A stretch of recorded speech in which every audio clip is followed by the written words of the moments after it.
In today's video, a classic Hungarian novel, Women in Academia, Jessie Tu's second novel. Ferdia Lennon writes about performing Euripides during the Peloponnesian War. River Solomon enters horror. Somebody thought it would be a good idea to cross Scarface and Moby Dick into a book. The life of a courtesan. Art and family drama in Kirsty Cape's Girls. A backlist novel from Umrigar. A cinema where gay men go to couple up. Sisterhood and mental illness in Shred Sisters. And the trial of a mother who has killed her babies. Hello and welcome to Gunpowder Fiction and Plot. I'm Scott. If you're new here, this is a channel where I review books, specifically new releases, literary fiction and global literature.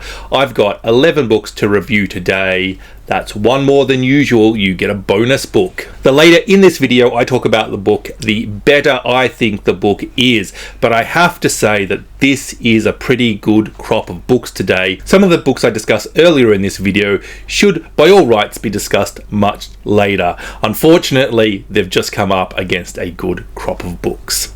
Cinema Love by Jiaming Tang. At an old rundown cinema in rural China, men hook up with other men under the cover of seeing a film.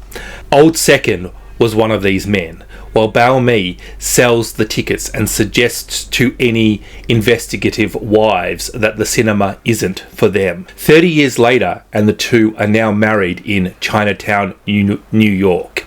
Very much not in love. We follow the men of this cinema as they migrate to America, keeping the secret of the cinema. But we also follow their wives. I like this as an idea, but the execution doesn't really work for me. There are just too many points of view in this novel, and I never really understood the web of connections they all had. The idea of including the wives of gay men to have the secrets they kept and the burdens on them and their unhappiness, and to have that on equal footing with the lives of the gay men, it is a brilliant idea. And this is one of the reasons I really liked The New Life by Tom Crew. But I'm not sure if this novel is intending to look at the wives of gay men and explore that theme deeply, or if it's trying to look at a web of different points of view to show you a diversity of experiences. But I really think I should be able to tell you that after reading the book. This is not a terrible book, but it's a real disconnected short stories with a framing story sort of thing. I mean, the stories are all interconnected and they have repeat characters and all of that, but it's just the way it feels to me. And I can only think that this novel would have been so much better with a fewer characters, so we could explore them a little deeper and get a real idea of them. I think this is a structural failing and not a failing of the writing itself.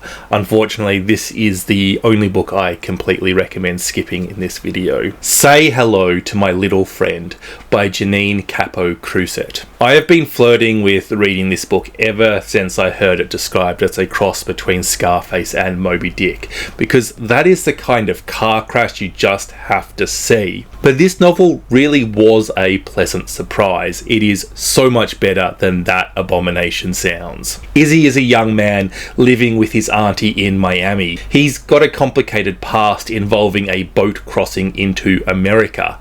Izzy has been warned off impersonating Pitbull and instead turns his attention to another iconic Miami Latino, Tony Montana. Watching Scarface and trying to recreate the script in his own life. Now he needs his Manny and then his own Michelle Pfeiffer. Only Michelle Pfeiffer is early and he is struggling to convince his Manny to join him. At some point in this novel, Izzy goes to SeaWorld and meets Lolita the whale, and they have some sort of psychic connection which Lolita knows about and uses it to help Izzy and influence him. Izzy is completely oblivious to it. Lolita is a real whale, although I'm not sure she has real psychic powers. Izzy somehow befriends some dubious characters and a past that he is seemingly unaware of, seems to be influencing how people treat him. There is no genius that I am keeping from you in this novel. It is well written. It is quite enjoyable despite its very weird nature. It's pretty funny. I am unsure if I'm laughing at the author or with them, but ultimately, does it matter? This is a very unique book, and thematically it's actually saying something about the immigrant experience, the sacrifices you make to give your kids a better life, and the icons they see in film and music. And I guess the sacrifices you might make for your children so that they can choose to waste their life impersonating Pitbull or Tony Montana. I'm just a bit unsure what the telepathic killer whale has to do with any of that, other than, cool, we have a telepathic killer whale in this novel. Quite a lot of this book is about climate change, water levels rising, and human evil. And look, I mean, I'm a human, I believe in science. Climate change is real, we need to do something. But that is a bit of a forced narrative, and to pigeonhole it in with a telepathic orca is just a wee bit heavy-handed. You know that old saying, before you leave the house, take one thing off? Before you write a book, ask yourself if you really need an orca with superpowers in it.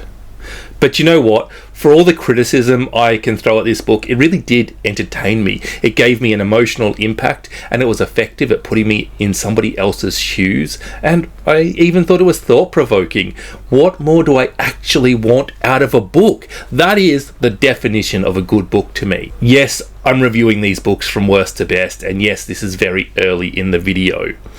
But it's not because it's a poor book, it's because what is to come is quite good. A Woman of Pleasure by Kiyoko Murata, translated from Japanese by Juliet Winter Carpenter. This is a feminist novel about a collection of courtesans in Japan in the early 1900s. Our protagonist, Ao, is a 15-year-old girl who is sold by her father to a brothel.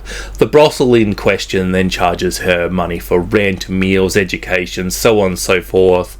I'm sure you're all either savvy enough to realise or have read enough books to know that she is never paying that debt back, and that she is subsequently in a bondage of debt, forced to sleep with people for money forever. This novel also explores the alternatives open to Ao, and they're not exactly appealing. The girls are fed horror stories of women who didn't make it as courtesans and who only had two choices: to work in a brothel as mere prostitutes, or to work in a brothel as domestic labour.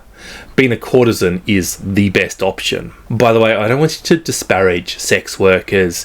I'm just using the word prostitute to get across the stigma of the point of view they had towards them. Sex workers deserve respect. Murata is also exploring the pecking order of women of the red light districts.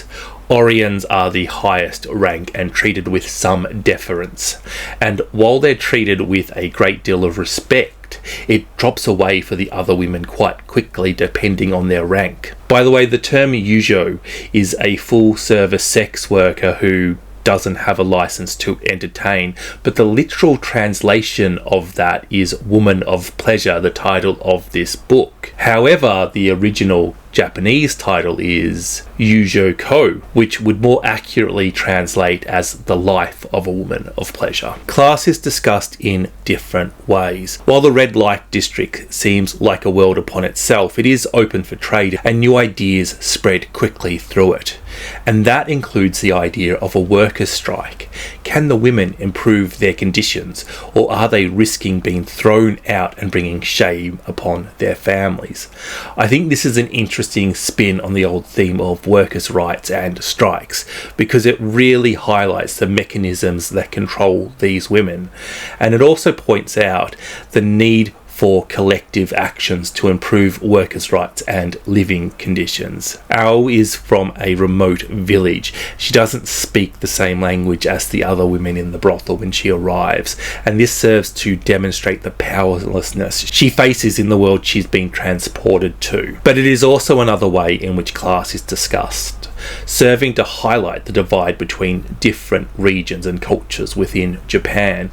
Those who have so little as to be forced to sell their daughter to a brothel, and those that can afford to buy people. There's a real tragic scene where Ao's father returns to the brothel, and she assumes her father is going to return the money and take her back home, only to find out that he is visiting to beg Owl for money, believing that she is now well off and looked after, something that is not entirely the case. Not only are these farmers forced to sell their daughters, but they're sold the lie that they're going to have a good and wealthy life. There is also the exploration of pregnancy within the world of courtesans, something which I found equally interesting and tragic. The plot isn't the strongest, but it works. It's not bad. I wouldn't complain about it. Murata has a difficult task of creating characters that don't really have a voice in this world, and I felt I knew more about the Madam of the house and the Oran than I did Owl. In some ways, I really appreciate what this is saying about the characters, and I always think it's a little bit mean on an author when their themes and the way they choose to express those themes run counter to my idea of a good book, even if they're very effective at highlighting those themes. The Honeyeater by Jessie Tu. Faye is taking her mother on holiday in France, but she is unable or unwilling to put her work down, beginning her first translation of a novel. Then she gets the news that her boss and her mentor's husband has died, a man Faye has been having an affair with for some time. There's a fair bit to unpack in this novel. Faye is Chinese Australian. She is working in academia, translating Chinese literature into English. But her mentor and her mentor's husband, working in the same field, carry a lot more authority than Faye, yet they are both white. And sure, this feels yuck, but it's not like that extra authority doesn't have its justification. They do have 20 years more experience than Faye. They have lived in Taiwan, and they're considered cultural experts in their field. But is it their culture? What is the purpose of this? What is Jessie Tu doing with it? Is it a question of who owns art? Is it allegorical for the structure of Western academia and its biases against non-Western learning? Or is it just about nepotism and bureaucracy in university? Or is it because Faye is sleeping with the husband and adored by the wife? Is it a comparative fetishization? I come from a school of thought that if a book makes you think about a topic, then that's a theme worth discussing, regardless of what the author's intent was or even what is objectively in the book. So Tu is doing all these things, I guess, and she possesses this quality that when you break something down within this book, her writing takes on a fractal quality, revealing more details. It is structurally brilliant. Another thing that this book is doing that I'd like to look at is something I'm going to call Freudian clickbait. Some people might say that that's aggressively cavalier, that these days you just can't write a book where the protagonist thinks about having sex with their mother without somebody saying it's Freudian. And in this case, I think it shows Faye's desire for physical affection from her mother. She also thinks about misbehaving in order to get spanked. There is a craving of physical contact, whether it's good or bad, however damaging it may be. This is maybe why Faye was sleeping with her mentor's husband. It's the risk and the knowledge that all attention may as well be good attention. Nonetheless, I'm not really a fan of this symbolic representation. Maybe it's because I've never had a desire to have sex with my own mother, but I just don't feel it's realistic. In my opinion, the art of literature is that the allegories and the metaphors make sense within the scope of the story and the characters. So don't be thinking about having sex with your mum unless you're going to try and take her out to dinner in a few chapters' time. To be completely fair to Tu, Faye does indeed take her mother out to dinner later in this novel, but still, she doesn't put no Barry White music on. Jessie Tu is super talented and she's punching hard. She's written a fantastic protagonist whose ability to self-sabotage herself makes complete sense, and it also makes a very interesting plot. But she's gone full on with the literary techniques at times, and I don't think she needed to. She was trying to do everything just because she could, and not the things that she needed to be faithful to her story's characters and themes. Therefore, this is a very raw, but brilliant book. And I hope that Jessie Tu can refine her considerable talent and calm the fuck down. Glorious Exploits by Ferdia Lennon. This is an Irish novel set in the most Irish of places, ancient Sicily, celebrating the most Irish of playwrights, Euripides. Set during the Peloponnesian Wars, the Syracusans have to figure out what to do with the Athenians that have just invaded their city, so they have locked them in a quarry. They're not given enough food and they're generally mistreated down there, so some bright young gentlemen, Lampo and Gelon, get the idea to perform a play. Before long, the Athenians, who are now being paid in food to perform Medea and maybe a new play they've heard winds of, The Women of Troy. Lennon uses Irish slang all throughout the novel. It's really Irish, and it's modern Irish slang too. It's a really interesting choice for a novel set over 2,000 years ago and in the south of Italy. At points in this novel, Lampo and Gelon are literally asking the Athenians to fill in Euripides' plays. Get an olive if you can remember a line. Scholars attribute 95 plays to Euripides, but only 18 or 19 survive to today. One of them is disputed. His most famous play, Medea, has multiple manuscripts, and there is some scholarly dispute as to which one he would have written. And even if we were to watch a play of Medea right now, it wasn't his original works, because it would still need to be translated. So I think what Lennon is doing by including Irish slang is commenting on the transformative nature of literature over time and the validity of it. And I think he's giving it validity rather than taking it away. And I guess after all, if we're going to translate Medea into English, why not translate it into Irish English, complete with slang and common phrases? Lennon is also focusing on the importance of preserving literature, plays and or art. Take it as broadly or as narrowly as you like. But he's also discussing war and prisoners of war. It is interesting to see these two very different themes intersect. At times you think Lennon is discussing the importance of art. At a basic level, it literally feeds the Athenians in this novel, but he pivots quickly to make comment on how art can bring us together, or how stupid war is when we have art. Nice though these themes are, they're not exactly deep.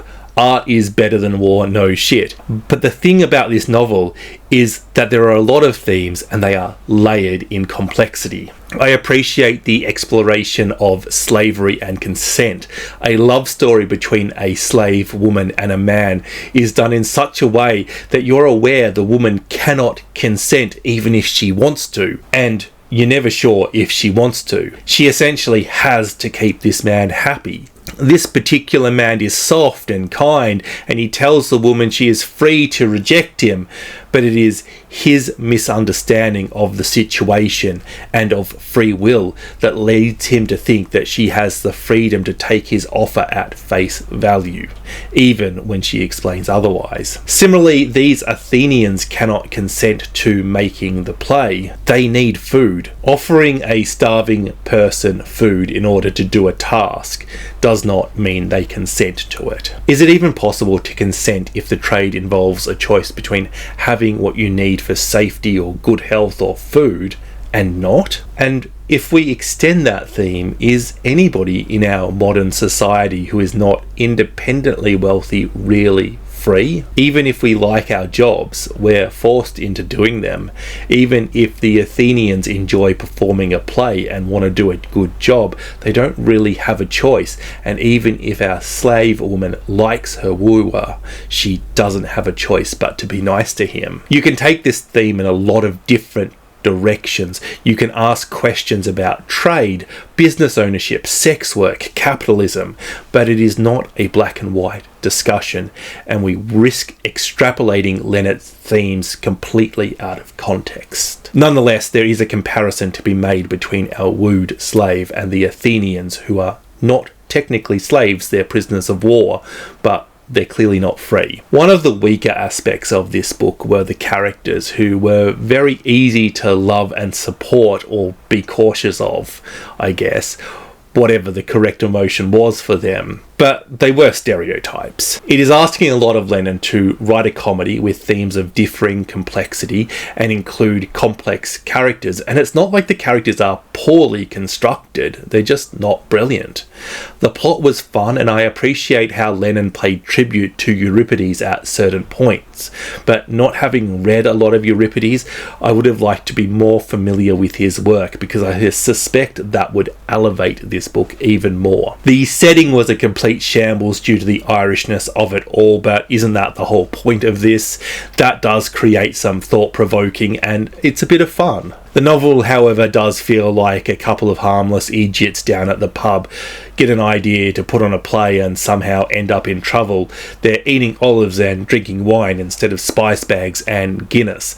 The setting seems completely irrelevant, and it's an intentional trade-off, one that some readers are going to be happy to accept and others are not. Model Home by River Solomon. There's a lot about Model Home that makes me want to say it is the US version of Tell Me I'm Worthless by Alison Rumsfeld. Although you do need to substitute transphobia for racism, make it slightly more literary and slightly less horror, but it is a literary horror queer haunted house novel where the house takes on the persona of society. The three Maxwell children grew up in a gated community not far from Dallas. They were the only black family living there. Now grown up and moved away, the three children return home after not hearing from their parents for a while. Look, a lot of this book is about racism, segregation, and white supremacy, but Solomon is again layering the themes of this book, and they're themes that talk to each other, that contrast and compare. We are constantly flashing back to the children's childhood, filling in the past. One of the things I thought that was really well done with those flashbacks was Ezri's gender, which is constantly changing as we change timelines. It is a little confusing, which I think is a great representation of the confusion of finding out your own gender in a world that says there are only two genders, or more to the point with Ezri's gender identity, that gender is static and not fluid. And while I was confused about Ezri's gender at any point in time, it's not really important for the novel as a whole. It's not like whether they're identifying as a man or a woman in any particular scene changes it in any way. And that, I guess, points out the meaninglessness of gender. I mean, when you're visiting your parents' very own haunted house, who cares if you're a man or a woman or something else? On top of that layer, we have neurodiversity, mental health, and the impact of trauma. Yeah, sure, this is about racism, but it is so intersectional.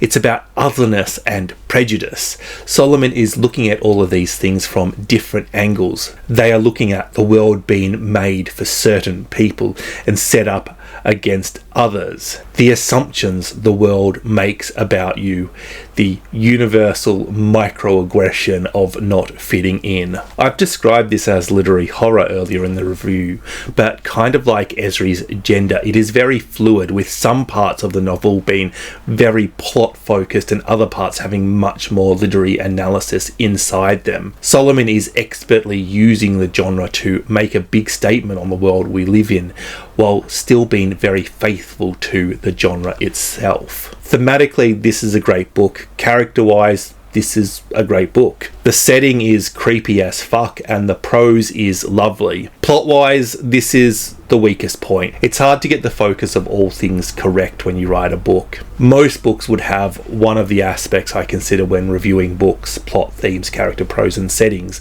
that is weaker than the rest.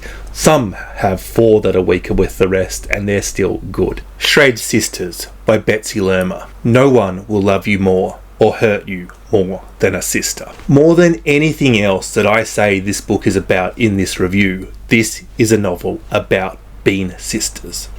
Told from the point of view of younger sister Amy, this novel is dominated by Olivia, or Ollie. Beautiful, confident, destructive Ollie. This is a novel about mental illness, living in the shadow of a family member, and about family in general.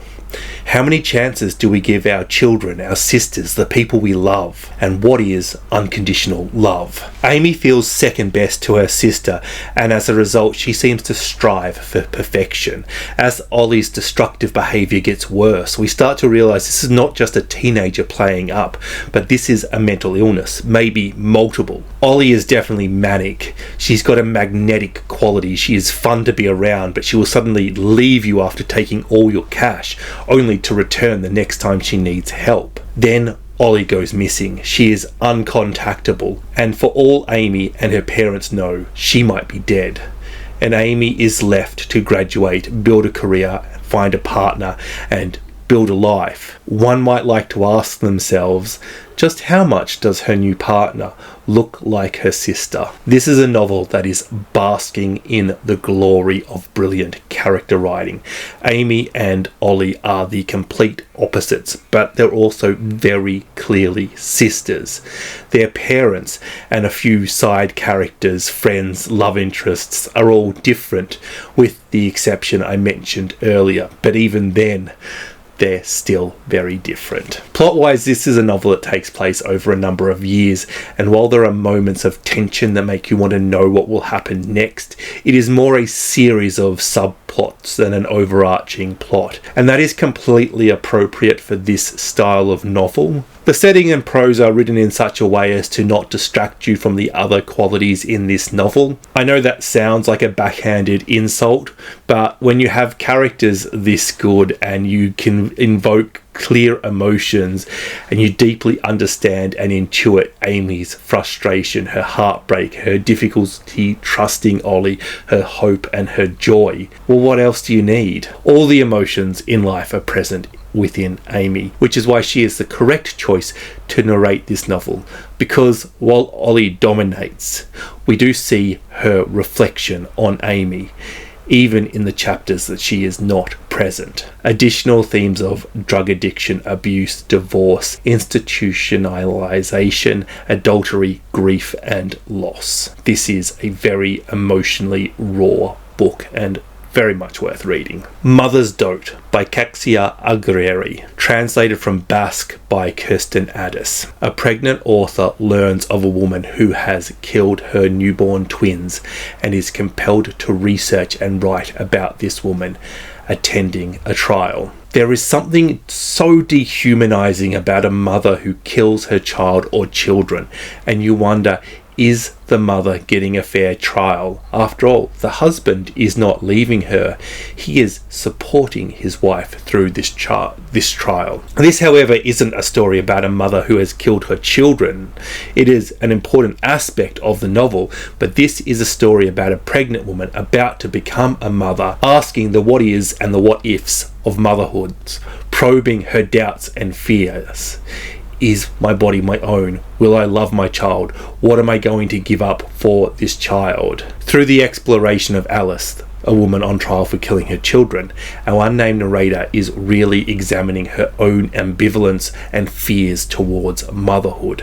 When a character is unnamed, I always wonder what the author is saying in not naming their protagonist. In this case, I wonder, is it an allusion to the loss of identity that motherhood brings?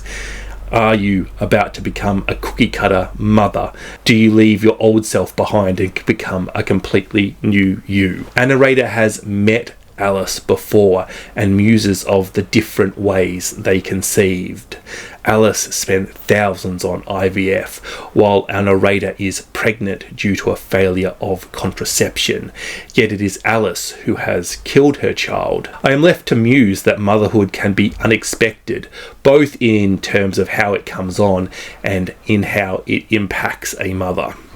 I kind of want to compare this to Claire Kilroy's Soldier Sailor. It lacks the beautiful writing, but it adds a level of darkness to this and a plot with a bit of a nod to the mystery thriller genre to boot. It is a simple novel, but it is both gritty and engrossing. Everybody's Son by Umrigar.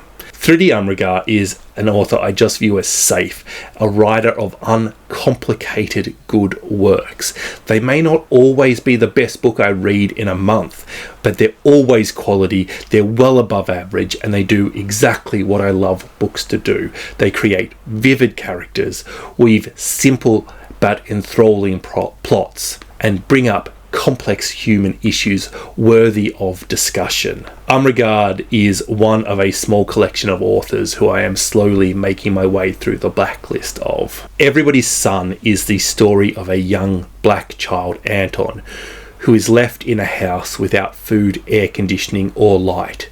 He breaks out through a window, cutting his legs, and the police discover him bleeding and raise the appropriate concern for his well-being. His mother is found in a crack house. Unbeknown to Anton, his mother was trapped there by her dealer, kept against her will, and raped. It is 1991 and he is adopted by a wealthy white family who are struggling to have children. The adoption process is really interesting and I think it's really well written too. Adoption is obviously an emotional time for everybody and our adopting family is very well connected, finding out information before they really should and reacting to it, only to later process their emotions and to have a more balanced opinions of things, but having already pushed into motion a chain of nepotistic events that will land Anton with them and not with his birth mother. Much later in the novel, Anton has taken up the family job, and that is politics, and he is running to become a senator when he begins to track down his birth mother and discover his past. Anton has a lot to process. He has been robbed of a relationship with his mother, a woman he is very much old enough to remember, but in return he has a career that he wouldn't have had the opportunity for. While this is framed as a comment on adoption, you cannot help but to see it as an example of racial inequality too. We're not all born with the same opportunities in life, and while Anton has undoubtedly worked hard to get where he is, money and connections are much more important than hard work. Thematically, I love this, but emotionally, this is where Umrigar's strength is. Anton has just found his birth mother. He is angry, he has abandonment issues, and nobody has told him that she was raped and kept from him against her will. Nobody told him that the only thing she asked about after she came down off her induced high was him. Actually, his adoptive father told him the complete opposite.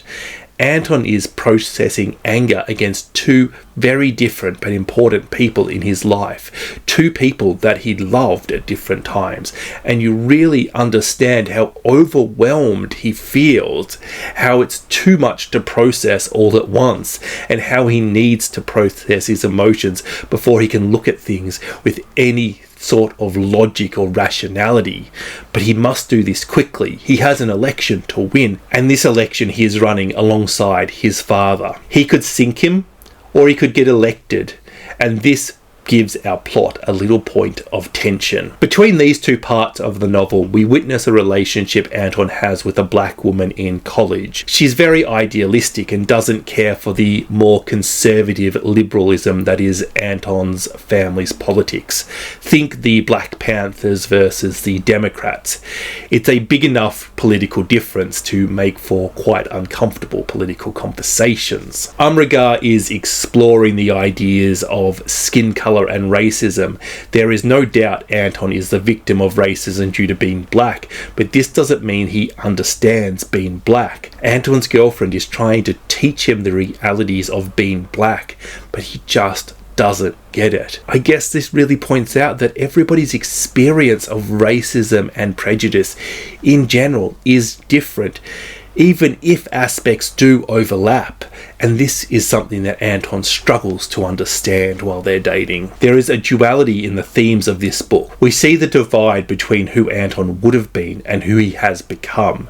It is a book about adoption, and it could have been framed in a non-controversial way. Maybe Anton really loved running, but his new parents got him a bike and he took up cycling.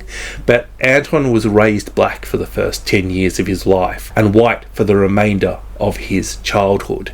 So we see everything with the dual lens of race and adoption. And I think this is a very intelligent way of discussing just how much of a social construct race and racism is, and how it really isn't anything to do with blood or genetics.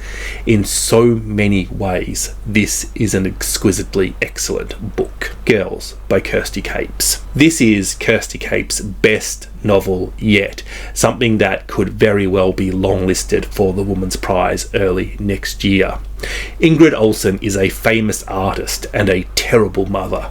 She has 2 daughters, Maddie and Nora. There is about 10 years between them. At the time of Ingrid's death, they are in their late 20s and late 30s, and they must do battle with Ingrid's evil sister Margaret. She's not actually evil, she's just a capitalist, to take control of how their famous mother is remembered. But by far the best character in this book is Beanie, Maddie's 17-year-old daughter, and maybe this is something to do with Maddie being the narrator for a large chunk of this novel, that we get to see this cool kid through her adoring mother's eyes, but she is just so easy to like. And this book is full of complex and unlikable characters, so it is really nice to have a likable one to balance things out. Ingrid was never met for motherhood, and after her divorce, a divorce where the parents hired lawyers to not win custody of their children, Ingrid would go out partying with friends for days on end, leaving Margaret to check in on her daughters, placing a very young Maddie in the role of pseudo-mother to Nora. But when Maddie meets Beanie's father, falls in love and leaves the house falling pregnant, Nora is forced to survive her mother's mania, neglection, drugs, and so much more, all on her own.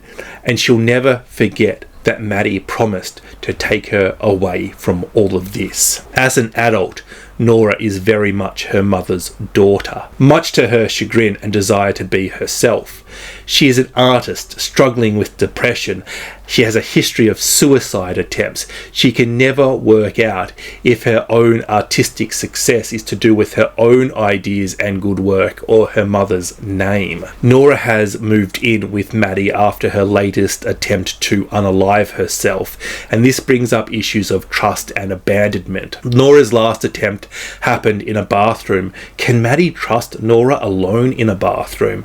Can she trust Nora to take her tablets? Can Nora trust Maddie not to abandon her again? Between the chapters we have sections of an interview discussing the life of Ingrid. Sometimes these interviews overlap with the plot, and we've already heard Maddie's or Nora's views on things. It's very interesting to see how they're described in such a similar but yet different ways.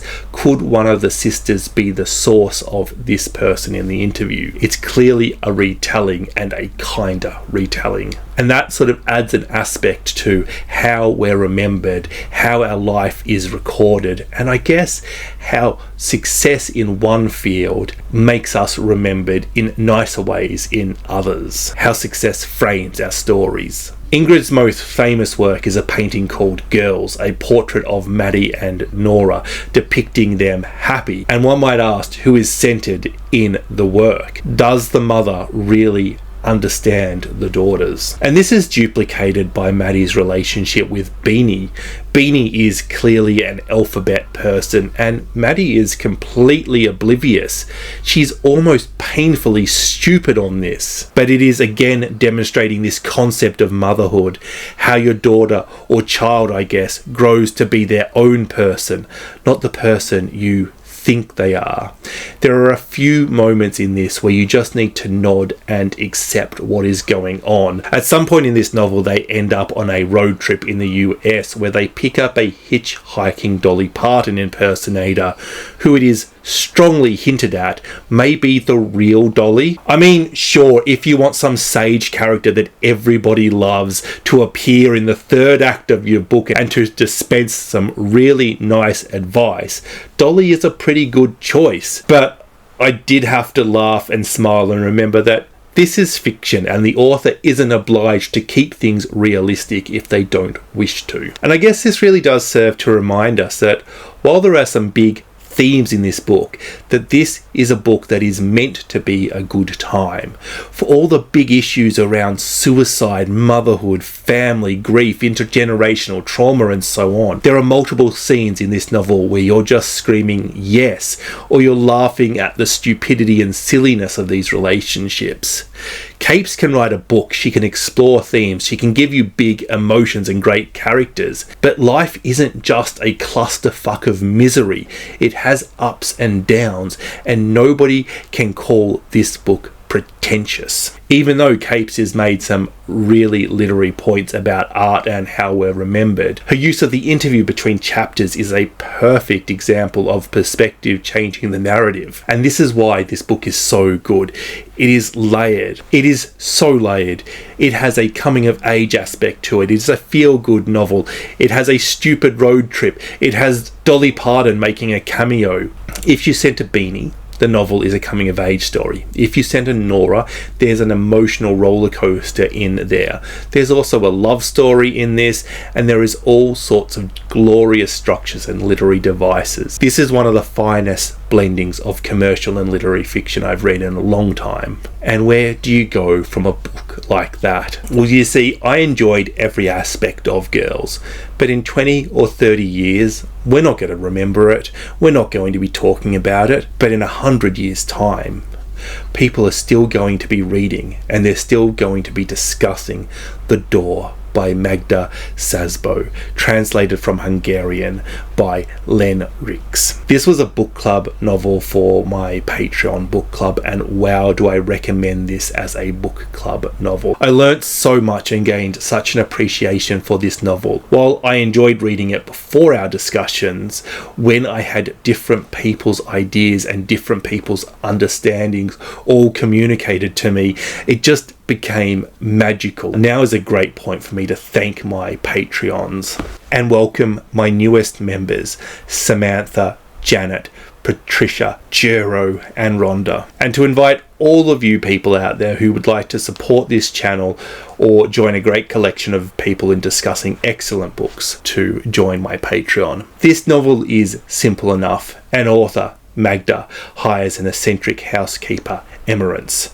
Both characters proceed to act slightly strangely. Of course, if that were all there were to this novel, it wouldn't be brilliant. The relationship between these two women is complex. It could probably be described as love-hate, but it is a representation of so much. A surface level analysis sees this tumultuous relationship, and one might ask, are these women friends or not?